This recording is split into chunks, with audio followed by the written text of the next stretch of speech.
Hello, everybody. We are broadcasting live, and it is time for another weekly Tourpreneur Roundup. Our Roundup is a Tourpreneur podcast where we bring in the Tourpreneur regulars, special guests. We examine the news of the day, what's going on in the Tourpreneur community, and what's going on in the experiences industry.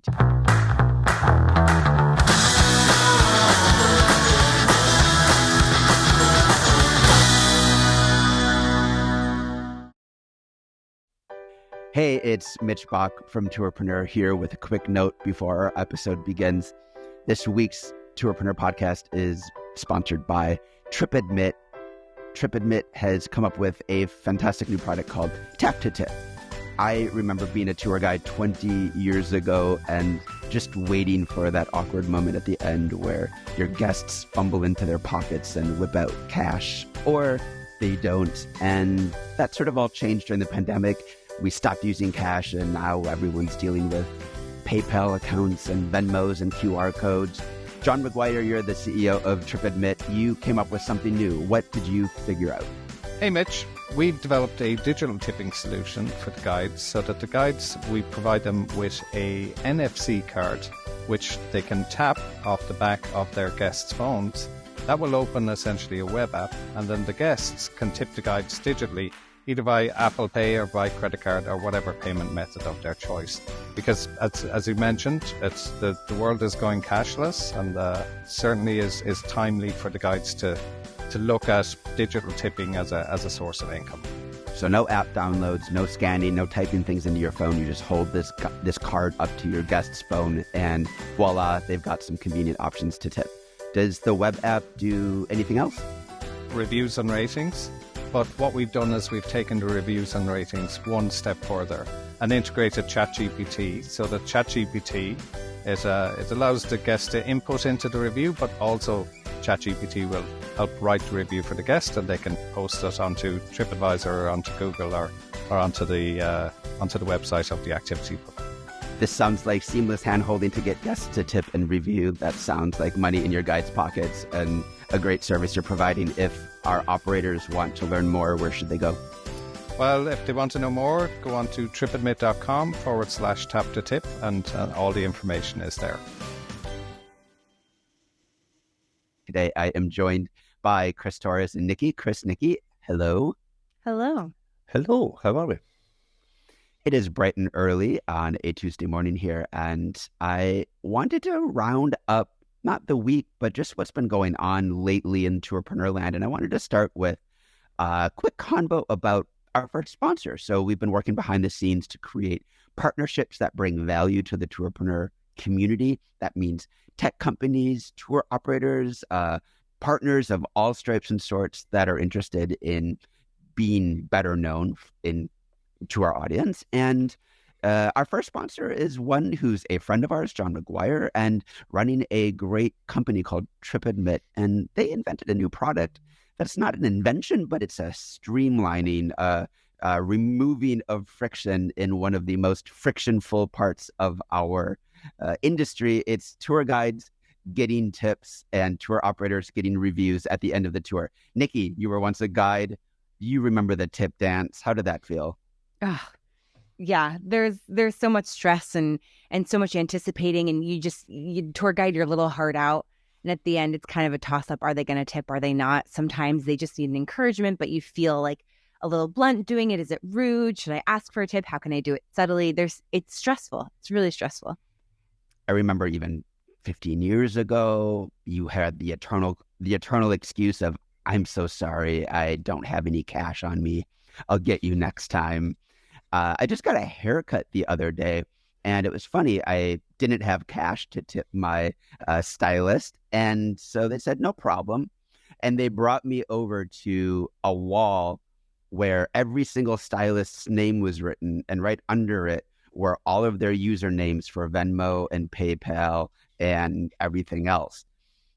Nice. I mean, that's an improvement. However, I'm picking up my phone and I'm typing in this username. I'm hoping it's the right Eileen. I don't quite know if it is, and I'm sending money out there. So even there's even friction there. What I'm interested in with what TripAdmit has done is they've tried to remove any doubts in who you're tipping, and also getting guides their tips faster. So they have like a little credit card. They have an NFC chip embedded in it. So you just bring that card near somebody's phone. There's no typing in usernames. There's no asking, do you have Venmo? Do you have PayPal? Do whatever. You can load up with any of those payment options. Also, Apple Pay, which makes me feel really happy because that's just, again, another tap. And within one or two taps, you've tipped your tour guide. What are your thoughts on sort of that kind of process at the end of the tour, Nikki? Oh, I think that's great. It's smooth. It's less awkward because people could do it quickly. It's over. You don't have to. Did you ever do the like showing the dollar bill when someone would tip you? Be like, Oh, oh, oh, thank you. I've done it Thank all. you for the dollar. Yeah. Like it eliminates all of that, right? There's no song and dance. You just get the tip. Yeah, yeah. Uh, what's really and it's got a QR code on there if you don't have Yeah. an NFC enabled phone or whatever. That's great. But what's interesting, and it opens up a web app. So all you need is an internet connection, right? Like it's not opening up. You don't have to download an app or anything like that. It's labeled for your business. Pretty cool. What's interesting is what happens next, Chris, which is then, of course, it prompts to leave a review. However, not just a review, but it's got ChatGPT enabled in the platform itself. And it's asking you just to tap kind of the feelings that you have about the tour. And then it suggests a version of review to help you kind of get your words straight. So you're not seeing that dreaded kind of blank text box and coming up with the right sentences. Thoughts on that? Yeah, I think that's incredible. No, we were lucky enough to have a little demo of it at the last event we were all at, and that whole thing of just tipping and the tip goes straight to the guide and then going straight into the review. No, someone can actually leave if they want to write a full review, they can do that. But if not, 2 or 3 clicks, ChatGPT will write the review for you and get that up, and it'll do it differently every time. So it's not always going to be the same review going up all the time. So I thought it was fantastic. But the thing that I really have to commend Tourpreneur on is the fact that the app is independent. You don't need to be a Tourpreneur customer to benefit from the app. Anyone can use this. So I just thought overall, it's just a great app. Just makes life so much easier for everyone. And it's one of those solutions. As soon as you see it, you go, why wasn't this done before? Yeah, it's funny. I have a feeling that they might very quickly becoming a financial tech company rather than a reservation tech company, because this applies to any tour operator anywhere. He's working with tour companies that have 2,000 guide teams for 2,000 people and 2 people. So it's really interesting. If you want to learn more, go to tripadmit.com/tap2tip, tripadmit.com/tap2tip. Again, we thank them for sponsoring us, and we are only taking on sponsors that we believe in. So we're not trying to hawk anything into Tourpreneur that we don't think it's bringing value to the Tourpreneur world. Speaking of value, we have a new free podcast out there, completely separate from the regular Tourpreneur feed, called Tourpreneur Multi-Day. It's about multi-day tours. Nikki, you've listened to a bunch of the episodes starring our fabulous host, Matthew Newton, who's a old CMO from, or whatever they called it back then, from Peak Pro. He's built websites and started Tourism Tiger, and now he's building a multi-day tour empire and hosting this show. Thoughts on the first episode with Ruth Franklin? It's great. Matt's just a great host, and they've been really fun to listen to. In the first one, he specifically did a lot of definition asking. So Ruth would kind of drop, a lingo. Ruth has been in this industry for quite a while, and Matt would define it. So it really is going to go in order. If you listen to the first one, if you're brand new to multi-day, you're going to get all that lingo. It's going to serve as a foundation for moving forward, but it's practical. It's practical, it's actionable, and it's really great to hear the different perspectives. I think Ruth Franklin is a first fantastic guest. She's so deeply embedded in sustainability and creating virtuous ecosystems in the Maldives, where she works between hotels, her tours, and activities. And it's a real empire that she's created, but one with heart, one that's responsible. And I think it just tells a really great story about where our industry should be headed. Oh, yeah. And if you're interested in B2B, she has a great story where she had 10 dream clients and she basically landed them all. And she goes into step by step how she did it. if you want to learn about B2B partnerships, come to Seville, come to Tourpreneur Connect. It is our multi-day conference that we're hosting in Seville, Spain, the best in the world in terms of just like an action-packed historical center. We're going to be in a palace. We're going to eat, we're going to drink, and we're going to talk B2B partnerships and everything else. So Seville is filling up fast, but there's still space available if you want to check that out. Just go to tourpreneur.com. So moving along, Chris, the marketing world, so much is happening. Apple just had its big WWDC, or it's just kicked off the big developer conference, which is happening this week. And they launched the Vision Pro. I keep saying Reality Pro because that's what everybody thought it was going to be, but it's called the Vision Pro. It's a giant goggle that's on your head. So we got another ski goggle in the industry, and one with quite the price tag. The clip is circulating on the interwebs right now. An audible gasp and laughter from the audience when they announced that it would cost $3,499 US. So luckily we have time to digest that price because it won't be available for a while. But it was an interesting demo. What was your read? Yeah, I have to admit, as soon as I saw it and what it could do, I basically fell in love with it straight away. It's for one who loves that sort of tech and sort of sci-fi stuff, it was right down my street. But no, just the aspects of being able to work anywhere, not have a screen in front of you, and still be able to access all your windows and work and everything else. I thought that was incredible. Just all the stuff from the movie side of things as well, making it your own little private cinema, I thought was incredible as well. But just the productivity side of things, I think would be incredible. I can actually see how this could be implemented within tours and activities as well and stuff like that. You know, especially in museums and all that sort of stuff, how you can, because it seems to be the quality is a step above your normal sort of VR headset. This is like, and I can, but as soon as you saw the price tag, I was like, I'll maybe hold off for version 2 and hopefully the price will come down a little bit. But I can see many applications for it. And Apple being Apple, I would never bet against them. I think this is something else like the iPhone, the watch, the iPad, everything else. It will take off, and I think it has lots of good practical implications going forward. Yeah, there's no way I'm going to bet against Apple because they don't respond to what the customer wants. They tell the customer what they want, and they make us fall in love with it by making it just really, really sexy. But, this is the next iteration after kind of the Oculus, the Quest. You've now got something where seeing through it is very important. So you're also in touch with reality and not just the screens. But you're right, the quality of it, I can see so many applications, especially in things like museums or anywhere where you want to have a rich overlay of visuals, of information, of things. I could imagine a world in which you have a group of 6 people that are wearing a version of this that doesn't feel like you're an astronaut, and I think they're getting there. Mm-hmm. And you're walking through a space where you still feel aware of the space, and that a guide, for example, could synchronously make the world come alive as you're in the world and tell the story of art. I think an art museum is such a great example because so often we're like, John Singer Sargent also painted these portraits or whatever. And it's like either you're kind of shown in an iPad, but if we can like walk through this sort of visually dense and rich world and still be in the world, I think is kind of an interesting new take. I was just going to say the one aspect I really liked was it was projecting or basically taking a video of your eyes, so you can actually see your eyes from the other side of it, so people can actually still get that connection even with you wearing the headset. I just thought that was just a lovely touch, and again for tour guides, that would be indispensable. I would have thought so. It's wild, Nikki. I just have such a specific image in my head. I'll look it up as soon as we get off this. Of digital renderings of eye contact. And what's even better is with AI, I can be making eye contact and still be the socially awkward me that doesn't like to make eye contact. Like that's even better. It's better for those tour guides that actually don't want to make eye contact. Perfect. You don't put your makeup on in the morning. You just have it rendered on. Just pretend.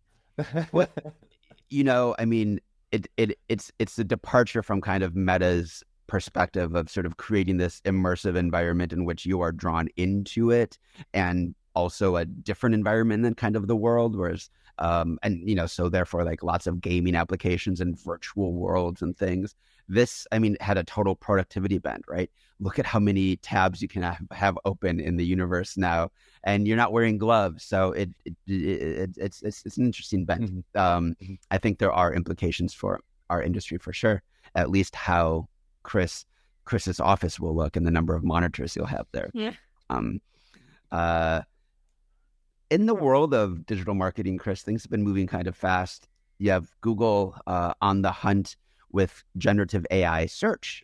So much richer environment of search results where they're curating things, tours and activities and dresses and desks alongside information to help people make better decisions. What's your read on kind of Google's march into revamping the search experience for this new AI world?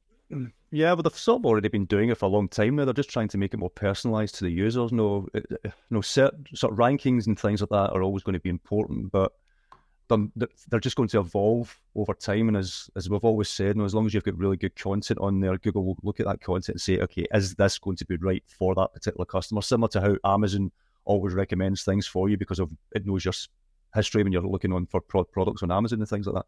Google is going that way. AI will just drive that even more so. So rankings are going to change hugely over the coming years, and it's just purely going to be personalized to the individual user rather than just what's going to be in the top 10 for everyone type thing. So it has been coming for a long time. Yeah. It's really going to make the old SEO playbook obsolete. It's also clearly the big bet of big companies right now. For example, the number that's in the news right now, probably more than any in our segment, is $194 million US, which is the latest round of fundraising for Get Your Guide. That brings their total funding to over $1 billion with a B dollars. And this time, the explanation for why they needed the money had a lot to do with AI. It had a lot to do, I think, with, like you said, this dream of personalized, customized results that are delivered with accuracy and curation for you instead of this kind of like daunting list that you scroll through and figure out of 500 undifferentiated skip the line tours of the Louvre. Nikki, do you have kind of thoughts on this game or the customer experience of finding a tour these days? I like it. I mean, I think if the customer can get educated, and we are slowly about asking for what we want and figuring out what we want, I think that's the missing piece. Then with that technology in place, it's going to be great to search for things. I've been playing around with the Matador app, the WhatsApp chat. And it's great. I mean, I'm in the industry. I know specifically what I want to ask for, what I want to look for, and it's super useful. So I think if the consumer is able to use that vocabulary, then all this technology is going to be fantastic for having pop up exactly what you're looking for. Yeah. Well, if it also has a profile of you, if it knows your preferences, if it understands who Nikki is before you even show up, and it knows where you're going or that you're in destination, then I think the sky's the limit, and I think it does, on some level, solve the curation problem, which is really at the heart of the problem of these vast uncurated marketplaces, where it doesn't really create a fantastic customer experience. It has to just hunt and peck through 892 versions of roughly the same experience or whatever. But it does create a lot of new challenges in terms of how you, as the tour operator, are going to be in that search result, especially if you are unique, off the beaten path, small, a rarer bird. That's probably always my big question with any of these platforms is, how do you make sure your results are interesting and not just, honestly, the highest grossing profit margin products that you want to hawk as a marketplace, right? They make a lot more money off of selling you an admission ticket to a ferry ride than they do off of a walking tour. And the walking tours, you know what I mean? And so it feels to me a little bit like I want to make sure that you're giving us truly interesting results and not just this sort of like landscape, I call it, of like, now I go to this attraction, now I go to this attraction, now I go to the Eiffel Tower, now I skip the line to this museum, when in fact you and I live in New York City. There's such a rich diversity of on the ground experiences, whether they're walking or food or bike or whatever, that truly make an unforgettable trip, right? If they do it right, I think that variety should show up. If that's your interest. If you want to go and you want to skip the line, you want to ride the ferry, then that would inevitably show up as well, right? Yep. I've tested the Get Your Guide app, Chat GPT plugin, and I just keep typing in more unique, more unique, more unique every single time. Yeah, listen, it's a work in progress. It's not quite there. It is interesting. They quote the same number that Brian Chesky quotes about the size of our industry, $1.4 trillion. Do you notice that number? And I looked up that number and I was like, where's that number coming from? And it came from the public offering paperwork that Airbnb had to file, where they had to like create a kind of total addressable market for the experiences industry. And which came from data from, a data analyst, but $1.4 trillion, that's a lot. That's very big. My eternal question around that number, and maybe on next week's Roundup, we'll get Pete Syme to break it down, is that number hides a lot of different kinds of business models and a lot of different kinds of ways in which our industry works, from multi-day safaris to walking day food tours to boat rentals to museums to zoos. Chris, do you have thoughts on that?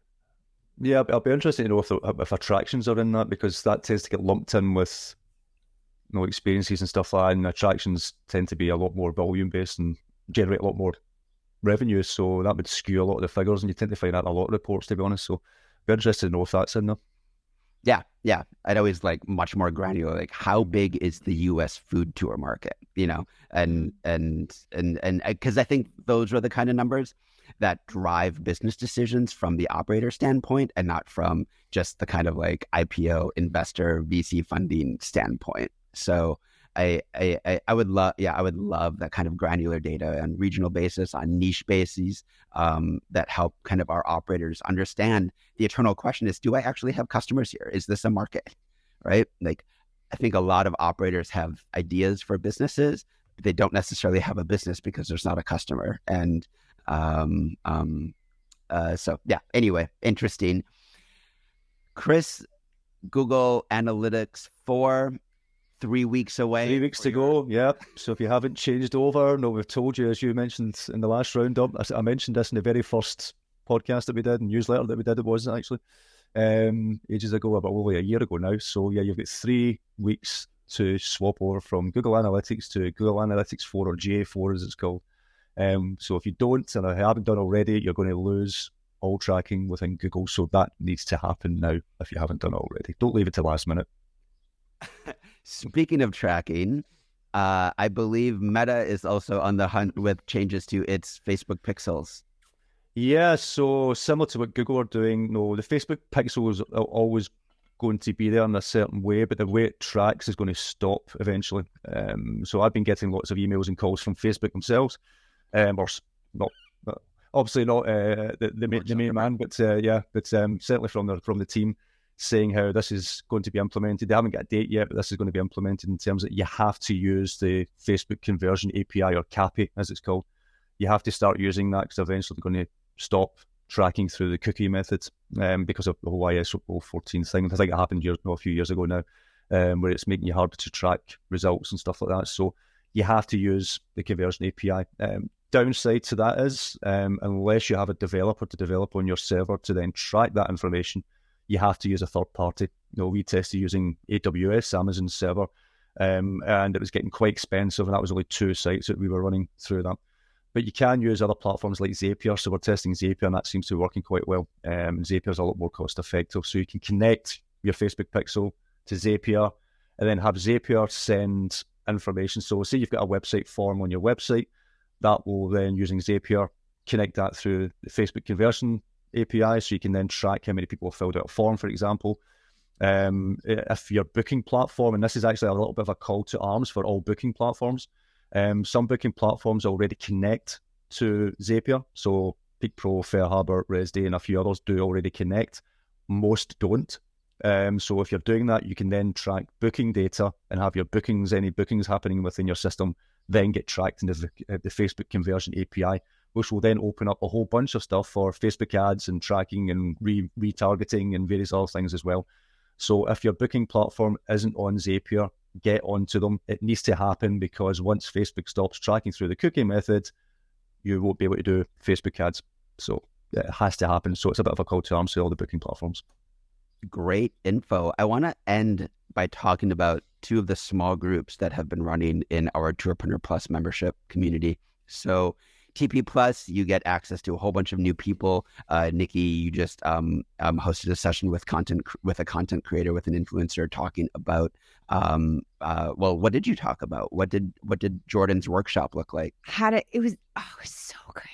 It was like, what do they do? Like, what do content creators offer? What should a pitch look like? I mean, it was really interesting to see the difference between someone who is professional and then some of the pitches Tourpreneurs have been getting. And now they know what to look like. Like, go look up the recording if you're at all interested. She shares her media kit, what you should look for, what would be in a pitch, how to write a contract ahead of time, how to make sure you're getting reporting on it afterwards. It's all about communication beforehand and finding a good fit for audiences. Amazing. Chris, we have a new mastermind group focused on private tours and higher end private tours, how to create them, cultivate them, make the relationships to make them work, to sell them. That's with Peter Tourpreneur, who's based in Paris. And you were at the mastermind last 2 weeks ago. How was it? How did it go? Yeah, it was great. No, actually the turnout was incredible. No, we had lots of people on there asking, because it was the first one, it was more of an introduction, everyone finding out about their own individual businesses, what their needs were, who they were, etc. And a lot of the questions that came up were about marketing. So I believe the next one's tomorrow. So I'll be part of that one to help answer any marketing questions. Obviously, Peter running the show on that one. But yeah, it was great to see so many people involved. Lots of questions getting asked, lots of people offering advice as well between each other. So it wasn't just all Peter and myself. So yeah, if you're into luxury travel or if you're into private groups, high end, things like that, join that group, because I think over the next coming weeks and months, there's a lot of people are going to benefit from it. So yeah, I think there's going to be a lot of value in that mastermind group. You can find out more on tourpreneur.com/plus. And finally, we have a special guest today. I'm going to bring him up to stage. He is not only a friend, but a customer. So in other words, my favorite kind of person in the world. He pays me to hang out with him. No, I've known Sean Grant for a long, long time, and he is a tour operator. I'll let him introduce himself in a second, but I will also say that he is just an operator and a guide with a huge heart to help people. And that's what we're going to talk about in a minute. But Sean, can you just introduce who the heck you are first?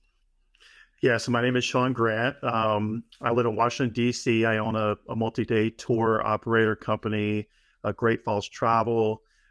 We work with adult and student groups to D.C. and the Northeast. So I have a background in music and education. So tour guiding and travel just kind of fall right along seamlessly with that background. So I remember you and I had a conversation a long time ago, and you said, I just really want a small group of people that kind of hold me accountable, that I can make progress with by making sure that I'm showing up consistently and moving the needle on my tour business. And so we set up an experiment in Tourpreneur to have a small group accountability group. And it's been 6 months, which feels like a good time to sort of take stock. And 6 months of meeting weekly with a fantastic small group of operators, but you were kind of the spearheader and I would say the facilitator of it, the spiritual godfather of the accountability group. So I wanted you to come on and just tell us what you've learned or your takeaways from this group about tour operators holding each other accountable. Yeah, so Mitch and I were talking. I'll never forget. We were sitting in the Smithsonian Castle, actually, talking about this accountability group. And then one day, Mitch is like, oh, today's the day. So anyway, so I had worked in education with accountability, working with students and just working with accountability in that area. So I did a bit of research, and we started this group. And the main goal was just to have a place where people could come on and state their challenge for the week.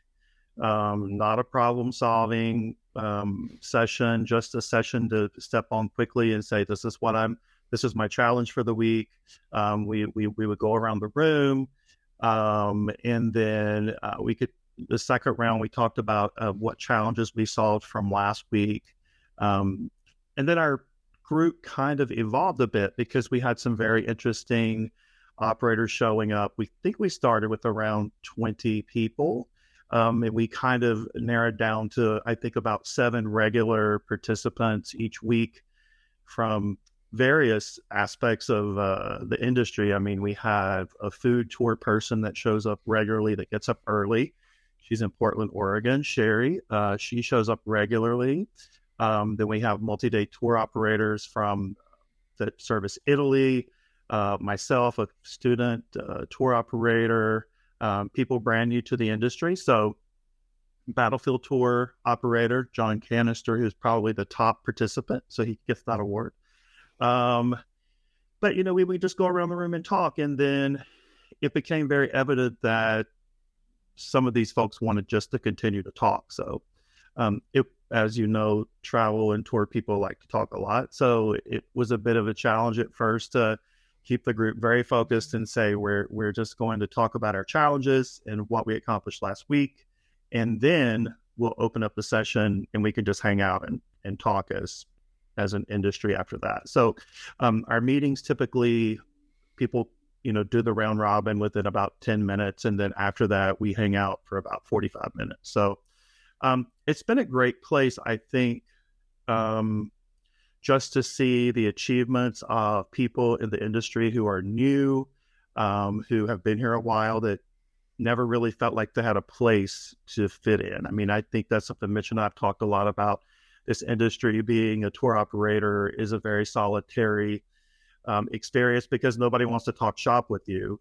However, this group, we talk about everything, from marketing to different business platforms that we use and technology. So yeah, I mean, it's been great to see people use the Heartbeat app to post their weekly challenges. And I do see, and data shows, that if you put those down on paper and you put those in a public space, that you are much more likely to achieve your goals.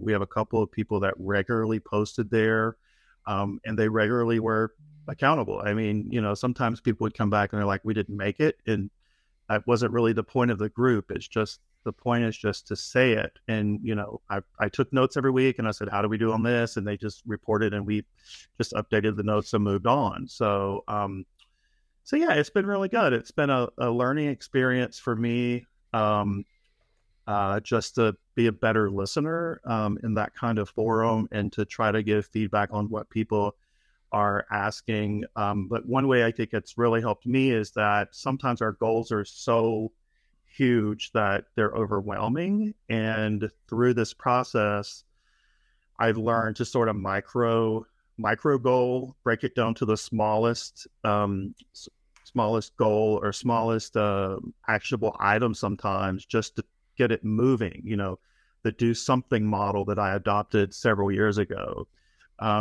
Yeah, so it's been good. I think we are going to take a pause on the group for maybe a month and just regroup and then start another one. Is that what we're doing, Mitch? I think so. I think 6 months is a long time. I think those resets are probably important, breathing spaces, and maybe especially for you, given, showing up weekly and I don't know. That's my thought. It's been fun to have something.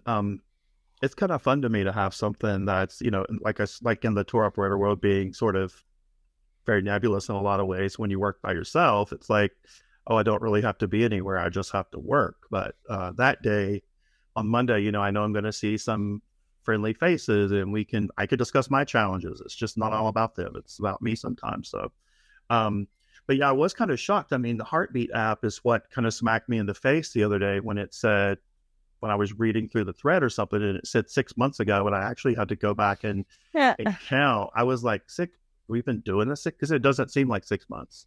So yeah, anyway, it's been good. I think it's been good for the participants. Obviously it's not right for everyone, and that shows by who shows up each week. So Nikki, we're starting a new one in an Australian time zone as well, but so that's on the docket already. But what's your kind of thoughts on this style of tour operators getting together to just make sure they're honest with themselves? I think Sean said it so well. It's almost just having community. And we are one giant community, but to have that micro community makes it even more impactful, and being able to kind of say what you're working on and get to know each other's businesses over time. If you're meeting again month in a month, so you get to see each other grow, you get to see each other go through ebbs and flows. And I think it just makes what you're going through so much more common in a good way.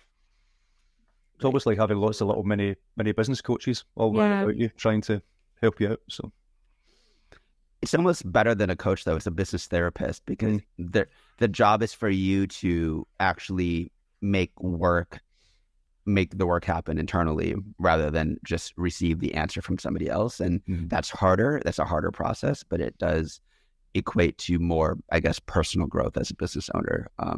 And I think sometimes you have to live with a question more than just get it answered by someone. And so I like the idea of just stating a problem and letting that kind of guide you for the week, rather than, getting an immediate solution and trying it, then be no. It's like, things need to germinate and take time, and you don't quite understand the work that's going on, especially when you're not actively thinking about it. I've learned that the hard way over many years. Well, it has been a great 20 minutes plus 14. Thank you, Sean, though. Extra time was worth it. Lot to cover every week, but thanks to Chris and Nikki, and thank you to Sean for joining us for the Tourpreneur Roundup. Awesome. Thanks, everyone. Have a good week. Are you interested in adding multi-day to your day tour business? Are you looking to understand growth and scale strategies in the multi-day world? Looking to finally crack the technology stack you need to organize, automate, and grow your business? Then join Tourpreneur in Seville, Spain for Tourpreneur Connect, sponsored by We Travel, November 27th to 30th, 2023, for an event unlike any other in our industry. Open to strictly 100 operators. Pete, Mitch, Chris, and other industry experts will guide you through the do's, don'ts, twists, and turns of running a multi-day tour business. Not only that, Tourpreneur are giving back, as we will be bringing in local suppliers and businesses to help us run the event. We're also opening up the event to a number of locally based tour operators who can attend for free. So join Tourpreneur in Seville for Connect, November 27th to 30th, 2023, and join us for an unforgettable experience of learning and connection in one of Europe's most unforgettable cities. Visit tourpreneur.com/connect for more info.